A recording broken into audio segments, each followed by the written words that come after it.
नमस्कार, मैं हूं आकांक्षा। आप देख रहे हैं स्वराज राजस्थान। खबरों की शुरुआत करेंगे, लेकिन सबसे पहले नजर हेडलाइंस पर।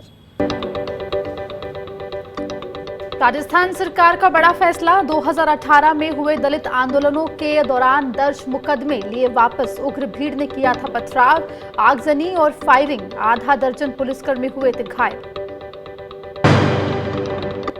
राजस्थान में 7 सितंबर से खुलेंगे धार्मिक स्थल। प्रसाद, फूलमाला और पूजन सामग्री चढ़ाने पर रहेगा प्रतिबंध। सोशल डिस्टेंसिंग के पालन के साथ साथ सैनिटाइज करना भी हुआ जरूरी। रविवार को राजस्थान के दौरे पर जाएंगे अजय माकन। 3 दिन का रहेगा दौरा। मंत्रियों और नेताओं के साथ साथ कार्यकर्ताओं से भी करेंगे मुलाकात। वसुंधरा की सक्रियता का बीजेपी में दिखा असर। पैनलिस्ट में वसुंधरा समर्थकों को मिली जगह। कार्यकारिणी में समर्थकों को कम जगह मिलने पर गरमाया था मामला। राजस्थान में नीट और जेईई की परीक्षाओं को लेकर विरोध प्रदर्शन। कांग्रेस कार्यकर्ताओं ने 6 महीने तक परीक्षाएं स्थगित करने की उठाई मांग। बीजेपी ने किया पलटवार, कहा राजस्थान में परीक्षाएं आयोजित कर रहे हैं गहलोत।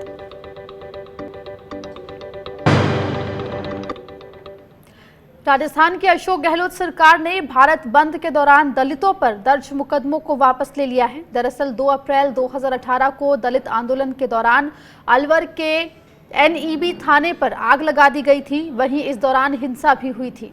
अशोक गहलोत की सरकार ने हिंसा करने वालों के खिलाफ दर्ज मुकदमों को भी वापस ले लिया है।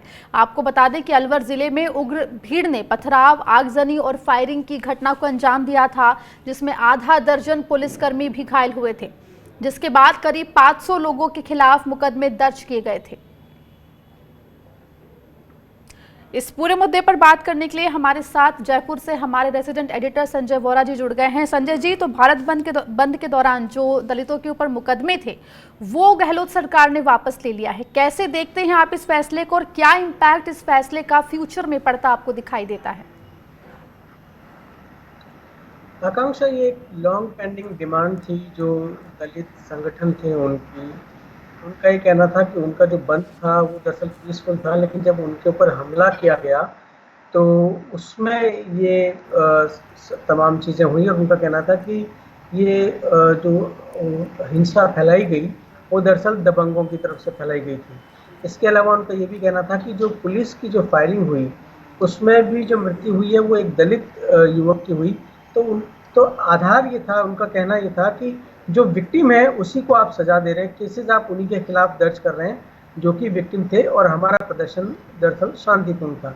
ये एक बड़ा राजनीतिक मसला था क्योंकि करौली, धौलपुर और जो ईस्ट राजस्थान और जो बाड़मेर का इलाका है वहाँ पर दलित नेताओं पर हमले भी हुए थे। जो कांग्रेस में अभी सिटिंग एमएलए हैं भरोसी लाल जाटव, पूर्व में मंत्री थे, और बीजेपी की जो उस वक्त सिटिंग एमएलए थी राजकुमारी जाटव, इनके घर जला दिए गए थे। तो उनके आरोपों में दम भी लग रहा था। इसलिए अब सरकार ने जब ये फैसला लिया है तो इसके बड़े मायने हो सकते हैं। कम से कम दलित लोगों की जो नाराजगी है और उनका राज्य में करीबन 15-12% वोट बैंक है, तो उसको देखते हुए ये एक राजनीतिक तौर पर लिया गया निर्णय है। जी संजय जी, जिस तरीके से आपने कहा कि दलित वोट बैंक भी काफ़ी है, 15-12% की आपने बात कही है, उनको एक तरीके से इस फैसले से बड़ी राहत भी मिली है। अगर हम विपक्ष की बात करें तो विपक्ष इस पूरे फैसले को किस तरह से ले रही है? देखिए, अभी तक तो कोई प्रतिक्रिया नहीं आई है, लेकिन मुझे नहीं लगता कि विपक्ष भी इस मामले पर कोई विरोध कर पाएगा, क्योंकि देखिए बहुत सी कॉन्स्टिट्यूएंसीज ऐसी हैं, 17% है एग्जैक्टली, मैं कहूँ तो दलितों की, जो कि उनके लिए रिजर्व है। इसके अलावा बहुत सी कॉन्स्टिट्यूएंसीज ऐसी हैं जहाँ पे कि उनके वोट मायने रखते हैं। तो एक जो इतना बड़ा चंक है, इसके अलावा आदिवासियों को हमें नहीं बोलना चाहिए, क्योंकि जो SC/ST एक्ट का जो विरोध हुआ था वो केवल दलितों ने नहीं किया था, उसका विरोध आदिवासियों ने भी किया था। तो ये दोनों मिलकर करीबन 30% राज्य की 1/3 आबादी का मसला है, 1/3 वोट बैंक हम कह सकते हैं। तो बीजेपी भी इस मामले में कोई नाराजगी मोल लेना नहीं चाहेगी। और जब जो गुर्जर आंदोलन हुआ था उसमें पुलिसकर्मियों पर हमले हुए थे, उनकी हत्या हुई थी, वो मुकदमे तक जब वापस ले लिए गए तो इस मामले में तो कोई इस तरह की हिंसा नहीं हुई, कोई मृत्यु वगैरह नहीं हुई है ये जो आंदोलनकारी थे उनके हाथों। तो ये लेने में कोई ज़्यादा अड़चन सरकार के सामने नहीं थी। बीजेपी कतई विरोध नहीं कर सकती इसका। तो एक बड़ी मांग यहाँ पर पूरी हुई है और कहीं ना कहीं राहत दलित समुदाय को इस पूरे मामले में मिली है। संजय जी, आप हमारे साथ बने रहे, मैं आपके पास लौटूंगी। उधर राजस्थान की गहलोत सरकार ने धार्मिक स्थलों को खोलने को लेकर बड़ा फैसला लिया है। राज्य में सभी धार्मिक स्थलों को 7 सितंबर से खोलने का निर्णय लिया गया है। हालांकि प्रसाद, फूलमाला और अन्य पूजन सामग्री पर प्रतिबंध जारी रहेगा। वहीं घंटी बजाने पर भी रोक रहेगी। धार्मिक स्थलों पर मास्क पहनना भी जरूरी किया गया है। वहीं सोशल डिस्टेंसिंग के नियमों का भी पालन करना होगा। साथ ही समय समय पर धार्मिक स्थलों को सैनिटाइज भी करना होगा। नियमों का सही से पालन कराने की जिम्मेदारी कलेक्टर और एसपी को सौंपी गई है। एसपी और कलेक्टर धार्मिक स्थलों का मुआयना भी करेंगे। रामस्वरूप हमारे संवाददाता जुड़ गए हमारे साथ अधिक जानकारी लेकर। रामस्वरूप, तो धार्मिक स्थल राजस्थान में 7 सितंबर से खुलेंगे, क्या कुछ गाइडलाइंस जो हैं वो जारी की गई है सरकार की तरफ से? देखिए, लंबे समय से ये मांग थी मंदिर के जो महंत हैं, जो उनकी समितियां बनी हुई है उनके द्वारा, कि जब अब सब कुछ खोल दिया गया है इस अनलॉक 3 और 4 के दौरान, कि सभी बाजार खुले हुए हैं, सभी मॉल खुले हुए हैं, होटल्स खुली हुई है, जिम खुल गए हैं, तो अब मंदिरों को बंद क्यों रखा जा रहा है? इनको भी रखने को उचित नहीं रहा है। हेल्थ प्रोटोकॉल की लाइनें जारी कर दीजिएगा, लेकिन मंदिरों को खोल दीजिएगा। ये लंबे समय से मांग रही थी सरकार के सामने, मंदिर प्रशासनों की और मंदिर जो समितियाँ बनी हुई है उनकी तरफ से। तो इस बात पर कल शाम देर रात को जब इस कोरोना की समीक्षा बैठक हुई थी, तब मुख्यमंत्री अशोक गहलोत ने इस समीक्षा बैठक के दौरान ये निर्णय लिया था कि 7 सितंबर से जो ये जितने भी मंदिर हैं उनको खोले जा सकेंगे।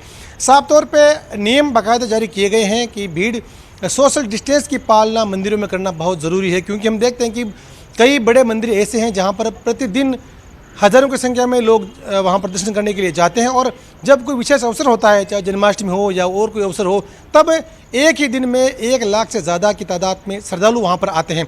तो ऐसे में भीड़ बहुत ज़्यादा होती है। तो सरकार का साफ तौर पे यही कहना था, यही गाइडलाइन जारी की गई है कि सभी जो श्रद्धालु आएंगे वो मास्क लगाना अनिवार्य होगा। मंदिर को दिन में जो बार बार जो है सैनिटाइज भी किया जाए, और जो सोशल डिस्टेंस की पालना हो वो मेंटेन वहाँ की जाए। और जिला कलेक्टर को और जिला जो एसपी हैं उनको जिम्मेदारी दी गई है कि वो जाकर उसकी मॉनिटरिंग करें कि मंदिर प्रशासन के द्वारा, मंदिर की जो सेवा समिति होती है उसके द्वारा इन नियमों की पालना की जा रही है, नहीं की जा रही है, या कोताही बरती जा रही है। तो ऐसे में कह सकते हैं कि जो हेल्थ प्रोटोकॉल जारी किया गया है उस लिहाज से अब मंदिर जो है 7 तारीख से खोले जा सकेंगे। जी रामस्वरूप, यहाँ पे अगर जो प्रोटोकॉल जारी किए गए हैं, जो गाइडलाइंस जारी की गई है, अगर उनका उल्लंघन होता है तो क्या किसी भी प्रकार की सजा का प्रावधान रखा गया है? क्या कुछ दंडित करने की कार्रवाई यहाँ पर की जाएगी फिर? देखिए, इस तरह से इसी संबंध में पहले से भी नियम बने हुए हैं। जिस तरह से कोई किसी भी तरह के हेल्थ प्रोटोकॉल का उल्लंघन करता है तो उसके खिलाफ जुर्माने की कार्रवाई होती है, और ज़्यादा कोई करता है तो उसके खिलाफ जो है मुकदमे भी दर्ज किए जा सकते हैं। लेकिन हम देखते हैं कि अमूमन पुलिस के द्वारा या नगर निकाय जो होते हैं उनके द्वारा जुर्माना वसूलने की कार्रवाई की जाती है, चाहे कोई मास्क नहीं लगाता है तो, या फिर कोई सोशल डिस्टेंस की पालना नहीं करता है तो। ऐसे में ही जो मंदिर प्रशासन के मंदिर में जो श्रद्धालु आएंगे, अगर बाहर ज़्यादा भीड़ होती है तो साफ तौर पर कह सकते हैं पुलिस समझाइश भी करेगी, बताएगी भी। और अब ये देखते हैं कि जो लोगों को है खुद को आगे आकर के इन जो शर्तें होती है, जो नियम बने हुए उनकी पालना करनी होगी, और नहीं तो उन्हें जो सरकारी की तरफ से जो जुर्माना तय किया गया है वो उनको भुगतना पड़ेगा। जी रामस्वरूप, आप बने रहे हमारे साथ, आपसे लगातार अपडेट हम लेते रहेंगे। उधर राजस्थान कांग्रेस के प्रभारी अजय माकन रविवार को जयपुर का दौरा करेंगे। उनका ये दौरा 3 दिनों का होगा। पहले दिन अजय माकन पीसीसी मेंबर और एआईसीसी के सदस्यों से मुलाकात करेंगे। उसके बाद संभागवार नेताओं से मुलाकात करेंगे। राजस्थान कांग्रेस के अध्यक्ष गोविंद सिंह डोटासरा के मुताबिक अजय माकन 3 दिन के प्रदेश के दौरे पर रहेंगे, जिसकी शुरुआत जयपुर से होगी। जयपुर में अजय माकन मंत्रियों और विधायकों से मुलाकात करेंगे। उसके बाद अजय माकन अजमेर संभाग के नेताओं से मिलेंगे और फीडबैक लेंगे। संभागों के दौरे के दौरान अजय माकन के साथ राजस्थान कांग्रेस के अध्यक्ष गोविंद सिंह डोटासरा और सह प्रभारी विवेक बंसल भी रहेंगे। सूत्रों के मुताबिक अजय माकन की फीडबैक के आधार पर ही नेताओं और कार्यकर्ताओं को प्रदेश कार्यकारिणी में जगह दी जाएगी। आपको यहां पर बता दें कि राजस्थान में हुए सियासी उठापटक के बाद अजय माकन को राजस्थान कांग्रेस का प्रभारी नियुक्त किया गया था। हालांकि माकन राजस्थान में सियासी संकट के दौरान भी भेजे गए थे और उन्होंने काफी सक्रियता भी दिखाई थी। कांग्रेस कमेटी के महासचिव का निश्चित रूप से संगठन को चुस्त दुरुस्त करने का प्रमुख एजेंडा है, और उसी एजेंडे के तहत हमारे दोनों सेक्रेटरी आज 2 दिन पहले आ गए हैं। हम लोग चाहेंगे कि जो भी नेता मिले उनसे वो फीडबैक दें, अच्छा संगठन कैसे बने, कैसे कांग्रेस के कार्यकर्ताओं का मान सम्मान बने, कैसे उन लोगों ने जो आशा और अपेक्षा की है उस पर सरकार और संगठन खरा उतरे। ये सब चीज़ें ही करने के लिए माकन साहब संभागवाई दौरों करने के लिए आ रहे हैं। संजय जी लगातार हमारे साथ जुड़े हुए हैं, हम उनका रुख करेंगे। संजय जी, तो काफी समय से अजय माकन का जो दौरा है राजस्थान का वो टल रहा था और अब रविवार को उनका दौरा फाइनली होने जा रहा है। किन किन बातों पर उनकी नजर रहेगी, क्या एजेंडे के तहत वो ये पूरा दौरा करने वाले हैं? देखिए आकांक्षा, ये जो 3 सदस्यीय कमेटी बनाई गई थी और चेंज ऑफ गार्ड हुआ था, जो राजस्थान के इंचार्ज थे अविनाश पांडे जी की जगह उनको लाया गया है, तो पार्टी ये दिखाना चाहती है कि वो असंतुष्टों की जो मांग है उस पर ध्यान दे रही है। वो किसी एक व्यक्ति की तरफदारी नहीं कर रही है, किसी एक गुट की तरफदारी नहीं कर रही है, और वो सब लोगों को साथ लेकर सबकी बात सुनकर ही लोगों को पद वगैरह देगी, चाहे वो मंत्रिमंडल में हो या पार्टी में। लेकिन ये एक्सरसाइज जो है वो एक रूटीन की एक्सरसाइज है, आज तक होती आई है, लेकिन जिन लोगों को जगह मिल रही है, आप देखिएगा कि आज आप जो कार्यकारिणी में नाम है आप वो देख लीजिएगा, और जब गोविंद सिंह डोटासरा अपनी कार्यकारिणी घोषित करें तब आप नाम देख लीजिएगा। अगर उसमें आपको थोड़ा बहुत फर्क नजर आए उससे ज़्यादा तो मुझे बताइएगा। कारण ये है कि जिन लोगों को आना है वही लोग आएंगे। कांग्रेस में एक यथास्थिति की एक आदत बनी हुई है, एक ट्रेंड बना हुआ है, और वो कांग्रेस उससे कभी उबर नहीं पाई है, चाहे वो केंद्र हो चाहे वो राज्य हो। तो वही उन्हीं लोगों को आना है। ये केवल दिखावे की एक्सरसाइज है, और जो नाम तय होंगे वो असल में ये 2, 3, 4 बड़े लोग इकट्ठे होंगे, जयपुर में हो चाहे दिल्ली में, और उसके बाद उन नामों को मंजूरी दी जाएगी। जी संजय जी, आप हमारे साथ बने रहें, मैं आपके पास लौटूंगी। उधर अजय माकन के दौरे को लेकर गोविंद सिंह डोटासरा से खास बात की है हमारे संवाददाता रामस्वरूप ने। राजस्थान प्रदेश कांग्रेस के नए प्रभारी अजय माकन जी 30 अगस्त को प्रदेश दौरे पर आएंगे। किस तरह का शेड्यूल रहेगा उनका, ये जानने के लिए हम बात करेंगे प्रदेश कांग्रेस के अध्यक्ष गोविंद सिंह डोटासरा साहब से। सर, किस तरह का शेड्यूल रहेगा उनके दौरे का? अखिल भारतीय कांग्रेस कमेटी के महामंत्री और राजस्थान के इंचार्ज आदरणीय अजय माकन जी रविवार को बाई कार दिल्ली से आएंगे, और सोमवार को सुबह प्रदेश कांग्रेस कमेटी कार्यालय में तमाम जो वरिष्ठ नेता और मंत्रिमंडल के हमारे साथी हैं उनसे सबसे चर्चा करेंगे। सरकार से जिन लोगों ने जो अपेक्षा की थी उसमें हम लोग कहाँ तक कितने खरे उतरे, कितना काम कर दिया, कितना और करना है, कोरोना काल में जो बेहतर सरकार ने काम किया उसमें और क्या गुंजाइश है, इन सब चीज़ों पे चर्चा करेंगे, और संगठन का फीडबैक लेंगे कि किस प्रकार से प्रदेश का संगठन को और ज़्यादा मजबूत किया जाए, नई टीम का गठन किया जाए। और दूसरे दिन मंगलवार को जयपुर संभाग के तमाम जिलों से जिलेवार प्रमुख नेताओं से चर्चा करेंगे, फीडबैक लेंगे संगठन की मजबूती के लिए, कांग्रेस की मजबूती के लिए और बेहतर सुशासन के लिए। दूसरा फिर बुधवार को अजमेर संभाग में जो भी ज़िले हैं वो अजमेर के वहाँ जा कर के अजमेर में फीडबैक लेंगे प्रमुख नेताओं से, और उसके बाद में एक बार 3 दिन का दौरा है, उसके बाद में दोबारा आएंगे, दूसरे दौरे आगे बनेंगे। सर, जिस तरह से सरकार ने सत्ता मारने से पहले जो घोषणा पत्र में वादे किए गए थे, क्या उन वादों को लिस्टिंग लेकर के नेताओं से बात की जाएगी फीडबैक के दौरान?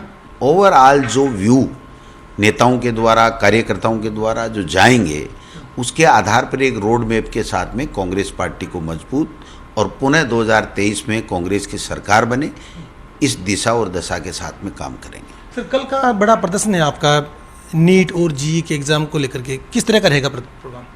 जो नीट और जेईई की जो एग्ज़ाम है वो पूरे देश में केंद्र की सरकार करवा रही है, और देश के कई शहरों में कोरोना संक्रमण भारी फैला हुआ है। आज भी जिद पे अड़े हुए हैं कि बच्चों को संक्रमित हो चाहे लेकिन हम एग्ज़ाम कराएंगे। तो मैं समझता हूँ विपक्ष की बात को, लोगों की भावनाओं को समझना चाहिए, और ये जो एग्ज़ाम है इसको एक बार स्थगित करके पूरी व्यवस्था के साथ में आगे फिर कराएंगे। सर, 31 अगस्त को एक एग्ज़ाम प्रस्तावित है बीएसटीसी का, उसमें भी काफ़ी तादाद में बच्चे बैठेंगे, तो उसके लिए क्या निर्णय ले रहे हैं? तो हमारे जो ग्रामीण क्षेत्र के जितने सेंटर्स हैं वहाँ पर बहुत अच्छी व्यवस्था है, तो मैं समझता हूँ विभाग पूरी तैयारी के साथ में ये काम करेगा।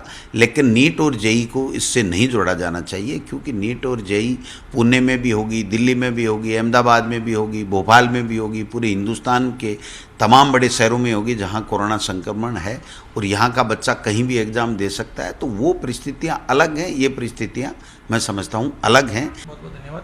तो ये थे गोविंद सिंह डोटासरा जी, जिनका साफ तौर पे कहना है कि जिस तरह से एग्ज़ाम जो है नीट का और जेई का, उसके खिलाफ कल बड़ा प्रदर्शन किया जाएगा जयपुर के एमएनएटी के गेट के ऊपर, कि इस एग्ज़ाम में तमाम जो अभ्यर्थी हैं लाखों की तादाद में पूरे देश और प्रदेश में, तो वो बैठेंगे। तो ये एग्ज़ाम नहीं होना चाहिए, इसको पोस्टपोन करना चाहिए, क्योंकि ये छात्रों के भविष्य का ही नहीं, ज़िंदगी का सवाल है। जीवन बचाना बहुत ज़्यादा ज़रूरी है। ऐसे में केंद्र सरकार को चाहिए कि इस एग्ज़ाम को स्थगित करें। जयपुर से कैमरा पर्सन अभिजीत शर्मा के साथ रामस्वरूप, स्वराज एक्सप्रेस। यहाँ पर वक्त एक छोटे से ब्रेक का है, फौरन लौट रहे हैं।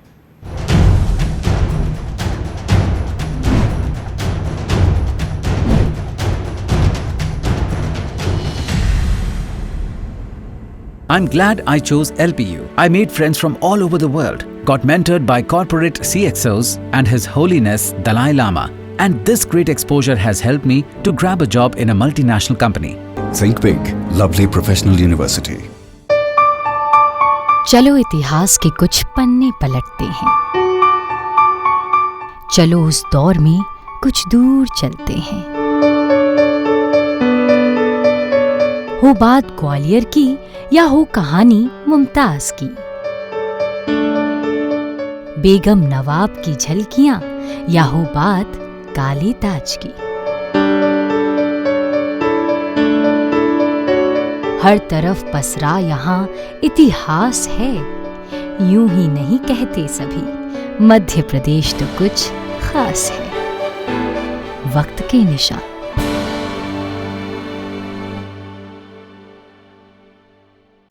सपने सच तब होंगे जब आप सपने दिखना शुरू करेंगे। ये शब्द हैं उस शख्सियत के जिसके सपनों ने दी इस देश को एक नई उड़ान, डॉक्टर APJ अब्दुल कलाम। और ऐसे ही हर स्टूडेंट के सपने पूरे करेंगे हम, under best guidance of expert faculty team. Admission open in science and technology, humanities, social science, arts and sports. Doctor APJ Abdul Kalam university, Indore. For the details, contact 1800-300-26072.